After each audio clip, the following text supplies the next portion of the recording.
Assalamualaikum warahmatullahi wabarakatuh. Kembali lagi bersama saya Asep Kurniawan di Askur Channel. Bertema CS ceramah santai. Sekarang di samping saya sudah ada Al Mukarram Ustadz Jaharudin. Assalamualaikum Ustadz. Waalaikumsalam warahmatullahi Ustadz, ada satu kasus nih, ada yang bertanya, orang yang rezekinya seret, jodohnya susah, dan dia tuh berkata apakah dia itu terkena jin hodam atau gimana nih Pak Ustadz? Soalnya ada pertanyaan yang maksud seperti itu. Bismillahirrahmanirrahim. Alhamdulillahirrahmanirrahim. Wabihi nasta'inu ala umur dunia wadin. Wassalatu wassalamu ala sayyidina Muhammadin wa ala alihi washabihi ajmain, amma ba'du. Setiap manusia yang diciptakan oleh Allah pasti diberi rezeki oleh Allah Subhanahu wa ta'ala. Wa ma min dabatin fil ardi illa 'alallahi rizquha. Tidak satupun yang berkeliaran di muka bumi ini kecuali Allah yang menanggung rezekinya. Dan rezeki itu tergantung kita manusia yang berusaha. Sebetulnya manusia itu pasti mendapat rezeki. Cuman karena dengan usaha mereka ada yang banyak, ada yang sedikit. Dan ada pula yang rezekinya menjadi seret, rezekinya tidak lancar. Itu karena memang perbuatan manusia sendiri. Bisa jadi memang benar itu adalah mereka bersekutu dengan jin yang namanya jin hodam. Jadi ada dua penafsiran Ustadznya. Iya. Mungkin karena rezekinya seret atau jodohnya seret, bisa karena dari dirinya sendiri, bisa karena memang gangguan dari jin juga. Jin hodam. Nah sekarang gimana nih penjelasannya Pak Ustadz? Jadi begini, dalam Al-Quran diterangkan bahwasanya memang ada sekelompok manusia yang bersekutu dengan jin hodam.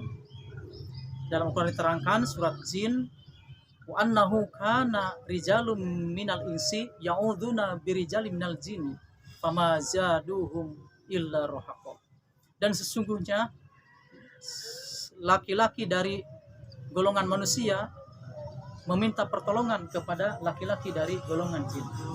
Dan sesungguhnya jin, tidaklah jin itu kepada manusia hanyalah membuat kesesatan belaka. Dalam arti ada orang-orang yang meminta bantuan kepada jin. Nah itu yang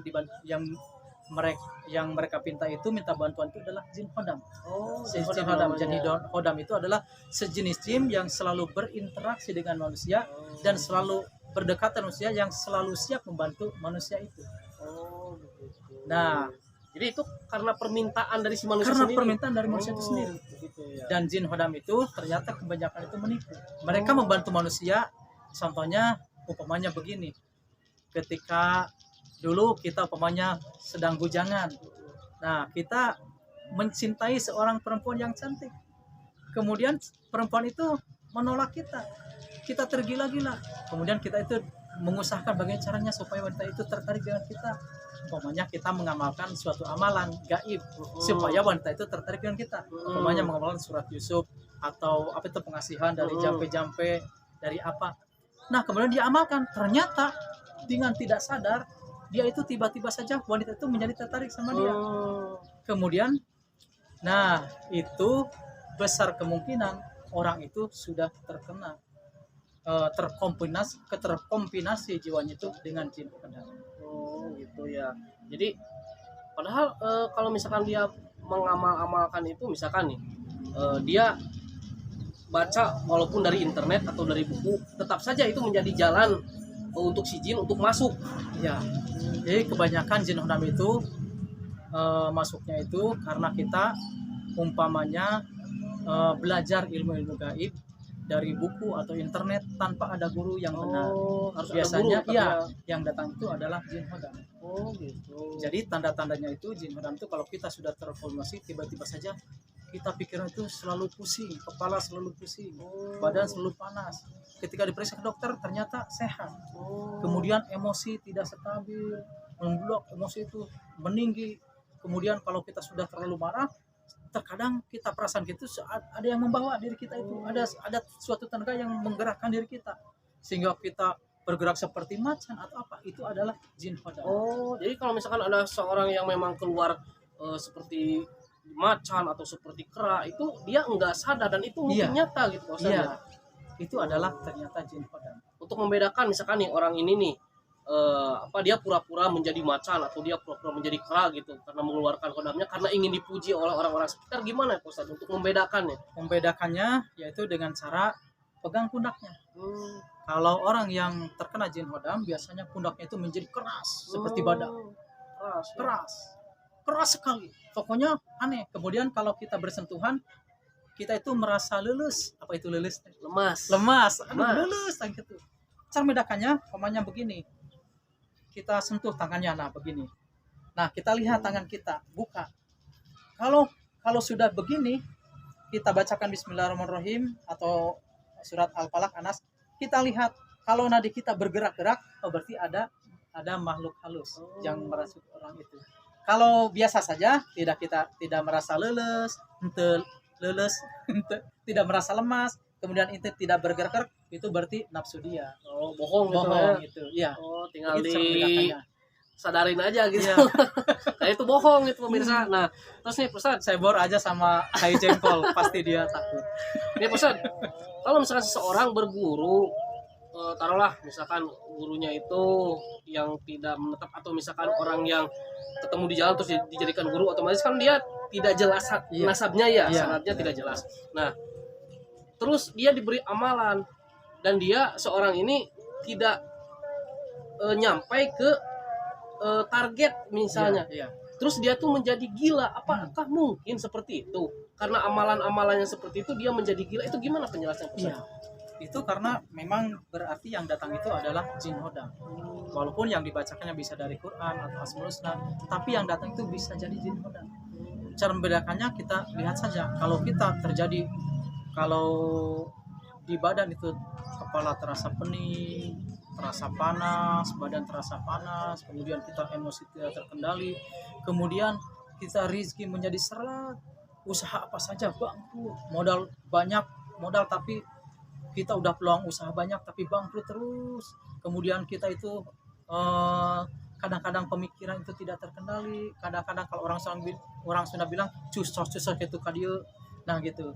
Nah itu berarti kita sudah terkontaminasi oleh jin hodam.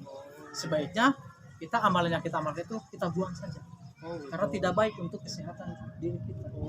Kadang-kadang karena jin hodam itu merasuk ke dalam nadi kita, kemudian ke otak kita, maka lama-lama bisa jadi orang itu akan menjadi gila karena dikuasai oleh jin hodam. Gitu. Jadi sesuatu yang memang kita bersekutu atau berteman dengan jin itu baik dengan alasan yang baik sekalipun sebenarnya tidak diperbolehkan dalam agama gitu ya. Karena dampaknya memang akan sangat fatal ke dirinya sendiri gitu kan. Apalagi mungkin jauhnya dia bisa ibaratnya meminta bantuan itu bukan sama Allah tapi sama jin aja terus ya. Nah, untuk ini Pak Ustadz, kalau misalkan nih ada seorang yang memang diberi titisan dari orang tuanya misalnya, saya punya jin hodam nih, tapi ini pemberian dari orang tua saya, memang bisa diwarisi? Memang bisa, itu bisa diwarisi. Kalau seperti orang yang punya jin hodam itu atau punya ilmu kedikdayaan orang-orang tua dahulu, itu bisa diwariskan ke anak cucunya dengan ada caranya. Tapi lihat dulu dampaknya. Kalau dampaknya memang tidak baik untuk rezeki orang itu, anak yang kita warisi itu umpamanya rezekinya menjadi seret, kemudian jodohnya juga susah, nah sebaiknya dibuang saja, karena itu tidak baik. Sebaiknya dibuang saja, karena biasanya jin hodam itu merasuk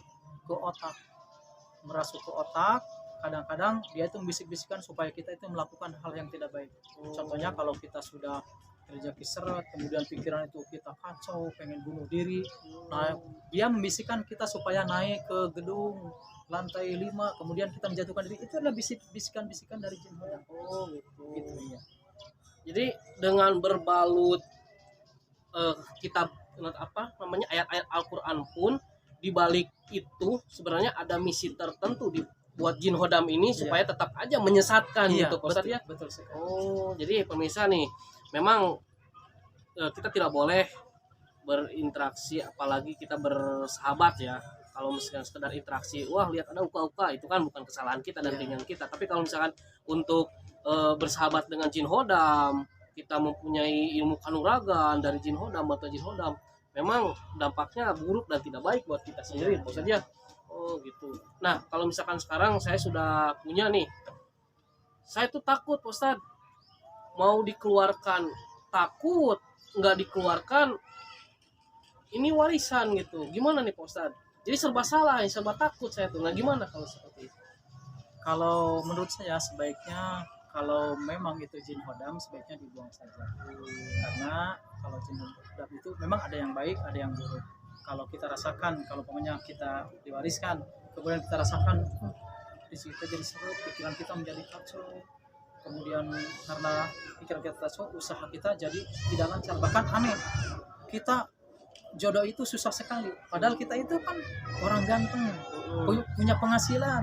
Tapi kenapa cewek-cewek itu nggak mau nempel ke kita? Itu bisa jadi gangguan jodoh. Lebih baik kita musnahkan saja. Nah ini Pak Ustadz, Iya. satu lagi nih pertanyaan saya. Kita kan misalkan punya ilmu kanuragan yang otomatis di backingi oleh jin hodam tersebut, dan kita punya ilmu geblang. Iya. Kita bisa mentalin orang Iya. pakai ilmu kita yang tanpa nyentuh aja dia bisa mental. Nah itu gimana, memang betul itu ketika kita seperti itu dia terkena hodam kita, jatuh karena hodam kita, atau gimana? Soalnya banyak dari internet kebanyakan yang settingan gitu. Iya, Gimana iya. Pak Ustadz penjelasannya ilmu geblag itu? Jadi memang betul ilmu jeblagan itu memang betul adanya. Itu dari sejenis jin hodam juga. Amalannya biasa orang lakukan itu dari amalan al-jabar. Itu biasa menjatuhkan musuh dari jarak jauh.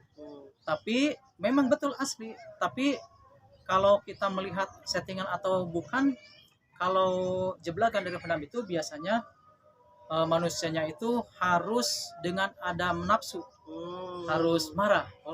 Harus marah. Kalau kita tidak marah, manusianya tidak marah, kita jeblak itu tidak akan kena. Oh gitu. Harus terpancing dulu Harus terpancing emosinya sampai muncak. Baru...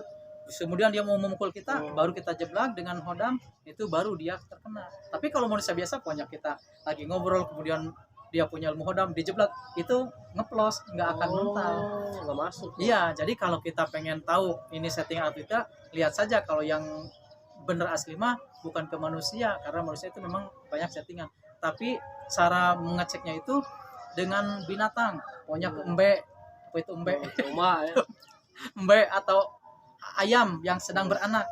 Ya kan, kalau ayam lagi beranak itu kan nafsunya gede. Kita ambil anaknya itu, otomatis kan dia nyerang kita. Nah begitu dia nyerang, kita jeblak dengan amalan hodam itu. Kalau betul itu ada kita punya hodam, ayam itu akan terpental. Pental gugulitikan. Apa itu gulitikan? Guling-guling ya. Berguling-gulitikan. Atau ke domba. Domba yang beranak, kita ini aja pancing anaknya itu ambil. Domba itu akan nyeruduk. Kita seruduk. Kalau orang yang asli punya ilmu hodam, nah kita jeblak. Kalau dia mental berarti benar kita memiliki ilmu hodam. Tapi ya bukan maksud semua apa itu yang punya ilmu itu sesat, tidak. Kayak ada yang baik, ada yang buruk.